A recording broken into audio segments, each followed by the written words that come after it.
Class 12 solution chapter, very important topic colligative property. आप CBSE board से हैं, state board से हैं, किसी भी बोर्ड से हैं, अगर न्यूमेरिकल आपको देखने को मिलेगा तो वो आपको चैप्टर फर्स्ट में देखने को मिलेगा सॉल्यूशन में, चैप्टर सेकंड में देखने को मिलेगा इलेक्ट्रोकेमिस्ट्री में, और चैप्टर थर्ड में देखने को मिलेगा केमिकल काइनेटिक्स में। और मैं ये कह रहा हूँ कि अगर सॉल्यूशन में, अगर किसी सीबीएसई बोर्ड से अगर आप हैं और अगर आपको सॉल्यूशन में अगर मैं कहूँ कि सर सबसे ज़्यादा चांसेस कौन से टॉपिक के होते हैं कॉलिगेटिव प्रॉपर्टी, सबसे ज़्यादा चांसेस किस टॉपिक में से होते हैं न्यूमेरिकल आने के, तो वो है कॉलिगेटिव प्रॉपर्टीज। ठीक है, तो आप लोग कॉलिगेटिव प्रॉपर्टी के आपके पास डेरिवेशंस भी हैं और कॉलिगेटिव प्रॉपर्टीज के आपके पास सीधे सीधे न्यूमेरिकल लगाने के फॉर्मूलेज भी हैं। तो डेरिवेशन तो आपके ओनली एलिमेंट्री आइडियाज हैं, तो डेरिवेशन तो आप लोगों को वैसे एज ए स्टूडेंट पता होना चाहिए कि हाँ डेरिवेशन ऐसा होता है, बट क्वेश्चन लगाने के लिए एग्जाम में आप लोगों को न्यूमेरिकल्स के लिए तो फॉर्मूले पता होने चाहिए। ठीक है, तो हम लोग बात करते हैं आज colligative properties. Colligative property those properties which depends only on the solid particle, जो सॉलिड पार्टिकल पे डिपेंड करती है, उसके नेचर पे डिपेंड नहीं करती, that is called the colligative property. Colligative properties can be classified into 4 categories. Number first, lowering in vapor pressure. Number second, elevation in boiling point. Number third, depression in freezing point. Number fourth, osmotic pressure. नाम से पता लग जाएगा क्या होने वाला है। पहले में देखो lowering in vapor pressure. Lowering in vapor pressure का मतलब होता है, lower का मतलब होता है कम हो जाना। ठीक है, हम लोगों के पास एक सॉल्वेंट होता है लाइक प्योर वाटर, तो सॉल्वेंट के पास हम लोग का प्योर वाटर होगा। अगर मान लो मैं उसमें सॉल्यूट मिला दूं तो जो सॉल्वेंट जो प्रेशर लगा रहा था, सॉल्यूशन का प्रेशर से कम हो जाएगा, तो प्रेशर का कम हो जाना that is called the lowering in vapour pressure. Elevation in boiling point, elevation का मतलब होता है बढ़ जाना। अगर सपोज करो सॉल्यूशन का अगर बॉइलिंग पॉइंट सॉल्वेंट के बॉइलिंग पॉइंट से ज्यादा हो, जैसे सपोज करो कि मैं अगर शुगर मिलाऊं 1 मोल वाटर में, तो वाटर का बॉइलिंग पॉइंट 373.15 केल्विन होता है। अगर मैं शुगर मिलाऊंगा तो उसका boiling point will be 373.52 kelvin, यानी बॉइलिंग पॉइंट में कितना चेंज आया, 0.37 केल्विन का। ये जो चेंज आना है इसको क्या बोलते हैं हम लोग, elevation in boiling point. Third, depression in freezing point. चलते हैं ना बच्चे डिप्रेशन में, एग्जाम आते डिप्रेशन में आ जाते हो, अरे आते हो नहीं आते डिप्रेशन में? यस सर, चट्टू हमारे। ठीक है, तो डिप्रेशन का मतलब होता है कम हो जाना। अगर सॉल्यूशन का फ्रीजिंग पॉइंट सॉल्वेंट के फ्रीजिंग पॉइंट से क्या हो जाए, कम हो जाए सॉल्यूट मिलाने पर, ठीक है, तो उसे हम लोग क्या कहते हैं, depression in freezing point. Next है osmotic pressure. Okay, these are the 4 colligative properties, 4 की 4 कॉलिगेटिव प्रॉपर्टीज हैं। एक बार को अगर आपको उसके न्यूमेरिकल लगाने हैं तो सीधे सीधे फॉर्मूले को लर्न कर लेना। ठीक है, नेक्स्ट क्वेश्चन है, which of the following is or are an example of the colligative property. इनमें से कौन सा कॉलिगेटिव प्रॉपर्टी का एग्जांपल है? Number first boiling point, number second freezing point, number third depression freezing point, number third vapour pressure. Okay, number first boiling point, number second freezing point, number third vapour pressure, number fourth all of these. Answer क्या आएगा? All of these. Very good, तुमसे यही उम्मीद थी, शाबाश। मैं देखो ध्यान से देखो, यहां बॉइलिंग पॉइंट लिखा है, colligative property elevation in boiling point होता है, यानी सॉल्यूट जाने के बाद। नीचे देखो क्या लिखा है, फ्रीजिंग पॉइंट लिखा है, colligative property depression in freezing point होती है। समझ में आ रहा है? नीचे क्या लिखा है, वेपर प्रेशर, कॉलिगेटिव प्रॉपर्टी क्या होती है, lowering in vapour pressure. Vapour pressure का कम हो जाना और वेपर प्रेशर का खुद का होना, दोनों में फर्क होता है। तो आंसर क्या आएगा आपका? नन ऑफ दीज, इनमें से कुछ भी नहीं है। समझ में आ रहा है? First lowering in vapour pressure, P naught minus P S upon P naught, W B upon M B into M A upon W A. मैं B जहां भी आता है उसको मैं सॉल्यूट कहता हूं और M जहां भी आता है उसको मैं सॉल्वेंट कहता हूं। P नॉट जो होता है, ये जो प्रेशर होगा ये प्योर सॉल्वेंट का होगा, और PS जो प्रेशर होगा ये सॉल्यूशन का प्रेशर होगा। आप लोग किसी भी बोर्ड से पढ़ते हो, आप लोग इंडिया में कहीं से भी हो, आप अगर WB को अगर आप सबको W2 बोलते हो तो वो चल जाएगा, X बोलते हो तो चल जाएगा, Y बोलोगे तो A B C D वो आपकी इच्छा है जैसे कहो। बट हाँ, ये mass of solute, molar mass of solute, molecular mass of solvent, given mass of solvent. P not pressure of pure solvent, PS pressure of solution upon pressure of pure solvent. ये drive होता है formula, derivation में आपको अगली video में डाल दूंगा। आज की वीडियो में बस इतना सही है कि हम लोग कैसे क्वेश्चन लगा सकते हैं, बस बात खत्म। Okay, P naught minus P S upon P naught, W B upon M A, W upon M A upon W A. 99% cases में आपसे डब्ल्यू बी पूछेगा, सॉरी एम बी पूछेगा। 99% केस में आपसे सीबीएसई में एम बी पूछेगा। जो भी आप लोगों को कंपाउंड देगा, ग्लूकोज, सुक्रोज, फ्रक्टोज, माल्टोज, जो भी आप लोगों को देना है उसमें आपको एमबी पूछेगा, ठीक है। पी नॉट प्योर का होगा equals to W B upon P naught minus P S M A upon W A, ठीक है। बहुत कम क्वेश्चन में है, आपके एनसीईआरटी में क्वेश्चन है, एनसीईआरटी में क्वेश्चन में उसने आपसे पीएस पूछा हुआ है, ठीक है। और शायद मेरे ख्याल से जो पी नॉट का जो वैल्यू दिया हुआ है, पीएस पूछा हुआ है, और जो पी नॉट का वैल्यू दिया हुआ है, अगर मैं सही हूं तो 23.80 बार कुछ दिया हुआ है। मैं आपको बेस्ट तरीका बताता हूं क्वेश्चन निकालने का। अगर सपोज करो कि एम बी आपके पास आ गया तो P naught minus P S, अगर आप लोग फिर भी कंफ्यूज हो जाओ, 12 दे रहे हो ना, वैसे डिप्रेशन में हूं, अगर आप लोग फिर भी कंफ्यूज हो जाओ तो याद रखना आपके पास दो वैल्यूज होगी, जो ज्यादा वाली वैल्यूज होगी उसको पी नॉट मानना, और जो कम वाली वैल्यूज होगी उसको पीएस मानना। क्यों? क्योंकि आपका आंसर नेगेटिव में आना नहीं। सपोज करो कि आपने उसका एमबी पूछा और आपने उसका मॉलिक्यूलर मास अगर मान लो, मोलर मास जो आपने उसका मान लो सपोज करो कि नेगेटिव में निकाल दिया, तो चमत्कार कर दिया फिर आप लोगों ने, समझ में आ रहा है? तो ये तो देना नहीं।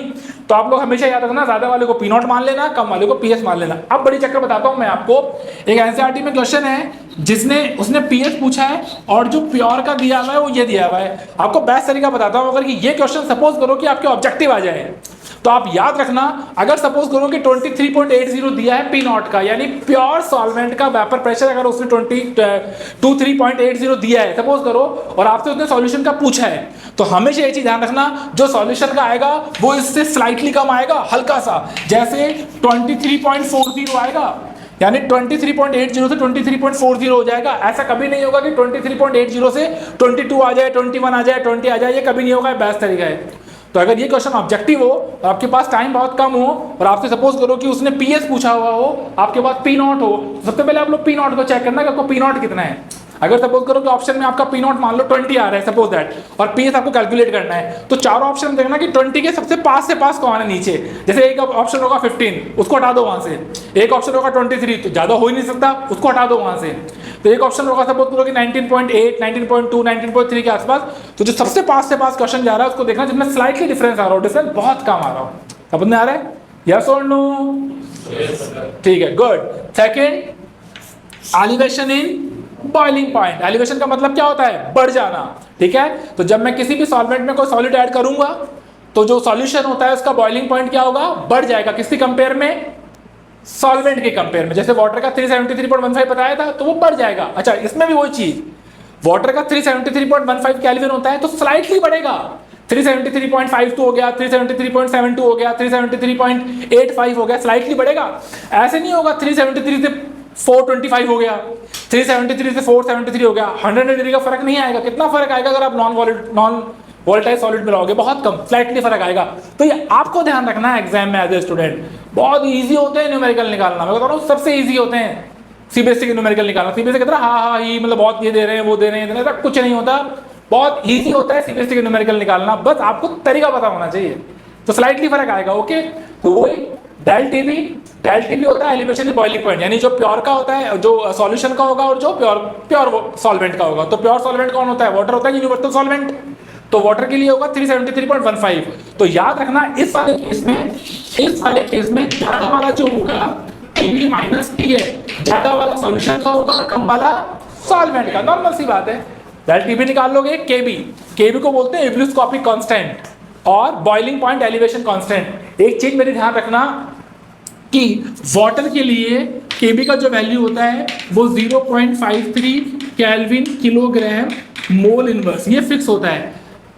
वैसे तो 99% केसेस में आपको कोई भी बोर्ड लिख के देता है। अब आइदर आप किसी भी बोर्ड से हो, either you are from CBSE board और द स्टेट बोर्ड, और you are preparing for your like JEE NEET, आप किसी भी बोर्ड से हो ऑल ओवर इंडिया में, तो वैसे 99% केस में आपको वो केबी का केएफ का वैल्यू लिख के देगा। बट एक चीज याद रखना कि हो सकता है कि वाटर अगर वो दे तो चांसेस हो कि वो नहीं भी दे, तो आप उसको क्लेम नहीं कर सकते कि नहीं मुझे नहीं दिया, क्योंकि वाटर क्या होता है? यूनिवर्सल सॉल्वेंट होता है। तो वाटर से जुड़ी जितनी भी चीजें होती है वो हमें दिमाग में रखनी है एज ए स्टूडेंट। जैसे वाटर की डेंसिटी होती है 1, जैसे वाटर की मोलैरिटी होती है 4 डिग्री पे 55.5, ये हम लोगों ने पढ़ा है। ऐसे ही जो वाटर होता है उसके लिए जो केबी होता है, इब्लियोस्कोपिक कांस्टेंट का जो वैल्यू होता है वो 0.53 केल्विन किलोग्राम मोल होता है, हमको याद रखना पड़ेगा, ठीक है। आप एमबी को इस तरफ ले आओगे, केबी को इस तरफ लाओगे, डेल टीबी नीचे आ जाएगा, दोनों का डिफरेंस डब्ल्यूबी और एबी वही है। 99% केस में आपसे एमबी पूछेगा, वो 99% केस में आपसे एमबी पूछेगा, ठीक है। तो कोई जरूरी नहीं है एमबी पूछे। तो आप सपोज करो कि डेल टीबी के अंदर आपसे पूछा है, तो आपके पास सपोज करो कि आपने आपके पास, आपको पता है कि सॉल्वेंट का इतना होता है, जो भी वाटर होगा ये आपने कैलकुलेट किया, दोनों में से माइनस करो डेल्टा भी आ जाएगा। Okay. Third, depression in freezing point. Freezing point, depression का मतलब होता है कम हो जाना। अगर सॉल्यूशन का फ्रीजिंग पॉइंट सॉल्वेंट के फ्रीजिंग पॉइंट से कम आए, देखो एलिवेशन में बॉइलिंग पॉइंट में क्या होता है, सॉल्यूशन का बॉइलिंग पॉइंट सॉल्वेंट के बॉइलिंग पॉइंट से ज्यादा आ रहा था। डिप्रेशन फ्रीजिंग पॉइंट में क्या होता है, सॉल्यूशन का फ्रीजिंग पॉइंट सॉल्वेंट के फ्रीजिंग पॉइंट से क्या आएगा, कम आएगा। प्योर वाटर का फ्रीजिंग पॉइंट कितना होता है, 0 डिग्री, 273.15 केल्विन। तो जो आपका आंसर आएगा उसमें ये फर्क आएगा, 273.15 से 272.23 हो जाएगा। एक क्वेश्चन आया था सीबीएसई बोर्ड में, मुझे इसका एग्जैक्ट नहीं पता, शायद 2014 में था, 15 में, मुझे एग्जैक्ट याद नहीं है। उस क्वेश्चन में 273.15 से 271 आया था वो क्वेश्चन। जब आपको मैं पीवाईक्यूज करवाऊंगा, पीवाईक्यू की शीट दूंगा, तब मैं क्वेश्चन करवाऊंगा, उसमें 271 आया था, यानी 2 डिग्री का फर्क आया था। समझ में आ रहा है? सेम क्वेश्चन है, वही केएफ को बोलते हैं cryoscopic constant, depression in freezing point constant. जैसे वाटर के लिए केबी का वैल्यू फिक्स होता है 0.53, ऐसे ही क्रायोस्कोपिक कांस्टेंट वाटर के लिए फिक्स होता है 1.86 kelvin kilogram mole inverse. 1.86 kelvin kilogram mole inverse. Water जो होता है वो यूनिवर्सल सॉल्वेंट होता है, तो स्टूडेंट आपको पता होना चाहिए, वैसे तो 99% देगा आपको लिख के। वाटर के अलावा जो भी आया, बेंजीन, कार्बन टेट्राक्लोराइड, एसीटोन, इसके अलावा जो भी आया वो देगा। वाटर के लिए भी देता है, बट आप लोग याद रखना, एमबी को आप इधर लेके जाओगे, KF WB upon delta TF 1000 upon WA। Osmotic pressure pi equals to CRT, C आपकी कॉन्सेंट्रेशन होती है, सी का फॉर्मूला क्या होता है, N/V, number of mole upon volume, और नंबर ऑफ मोल निकालने का फॉर्मूला क्या होता है, given mass upon molecular mass into RT upon V। तो pi equals to WB upon MB into RT upon T। R होता है यूनिवर्सल गैस कांस्टेंट, जिसकी जो वैल्यू होती है वो 0.0821 litre atmosphere mole inverse kelvin inverse होती है। अगर आप इसको जूल में निकालोगे तो 8.314 joule mole inverse kelvin inverse होती है। R का वैल्यू फिक्स होता है। ऑस्मोटिक प्रेशर केल्विन पे काम करेगा, टेम्परेचर को डिग्री में देगा, आप उसको केल्विन में चेंज कर देना, वॉल्यूम आपको देगा WB अपॉन MB, MB आपसे पूछेगा, पाई आपसे निकलवाएगा। यस और नो? आपको मैंने 4 क्वालिटेटिव प्रॉपर्टी पढ़ाई, 4 क्वालिटेटिव प्रॉपर्टी पढ़ाई इस साल, शायद पंचकुलर रीजन था, मुझे ऐसे याद नहीं है। 2020 में क्वेश्चन आया था ऑस्मोटिक प्रेशर का, और क्वेश्चन ये भी था, which qualitative property is the best method to determine the molecular mass of the macromolecules। जो मैक्रोमोलिक्यूल्स होते हैं, जो बड़े मॉलिक्यूल्स होते हैं, like polymer, like amino acids, ठीक है, ये जितने भी बड़े मॉलिक्यूल्स होते हैं, इनका अगर आपको मॉलिक्यूलर मास निकालना हो, सपोज करो कि तो इन चारों में से सबसे बेस्ट क्वालिटेटिव प्रॉपर्टी कौन सी होती है, तो सबसे बेस्ट जो क्वालिटेटिव प्रॉपर्टी होती है वो कौन सी होती है, ऑस्मोटिक प्रेशर। ऑस्मोटिक प्रेशर जो होती है वो बेस्ट क्वालिटेटिव प्रॉपर्टी होती है। क्यों होती है? नंबर फर्स्ट, एक तो ये रूम टेम्परेचर पर होती है, नंबर सेकंड इसमें मोलैरिटी यूज करते हैं इंस्टेड ऑफ मोलैलिटी। तो रूम टेम्परेचर होने से क्या फर्क पड़ता है? रूम टेम्परेचर होने पे फर्क ये पड़ता है कि जितने भी मैक्रोमोलिक्यूल्स होते हैं लाइक सेलुलोज और ये सब, ये हाई टेम्परेचर पे अनस्टेबल हो जाते हैं। तो जब मैं इनको हाई टेम्परेचर पे निकालने जाऊंगा तो नॉर्मल सी बात है, इसकी स्टेबिलिटी नहीं रहेगी, तो मैं निकालूंगा कैसे? तो ये क्वेश्चन था इस बार बोर्ड में कि out of 4 which qualitative property is the best method to determine the molecular mass of the macromolecules. बड़े वाले जो मॉलिक्यूल्स होते हैं like polymer, like cellulose, like carbohydrate, जो भी एमिनो एसिड्स होते हैं, उसके लिए बेस्ट मेथड कौन सा होता है? वो कौन सा है? Osmotic pressure. तो ये सिंपल क्वेश्चन से ये इसका लेआउट था कि आपसे एक भी क्वेश्चन, अब आप एनसीईआरटी का जो चाहो वो क्वेश्चन लगा दो। ये मैं फर्स्ट हाफ की बात कर रहा हूं, इसमें मैंने वॉन्टा फैक्टर को यूज नहीं किया है। नेक्स्ट वीडियो में पक्का मैं आपको वॉन्टा फैक्टर यूज करूंगा, उसके एप्लीकेशन बताऊंगा। Thank you very much.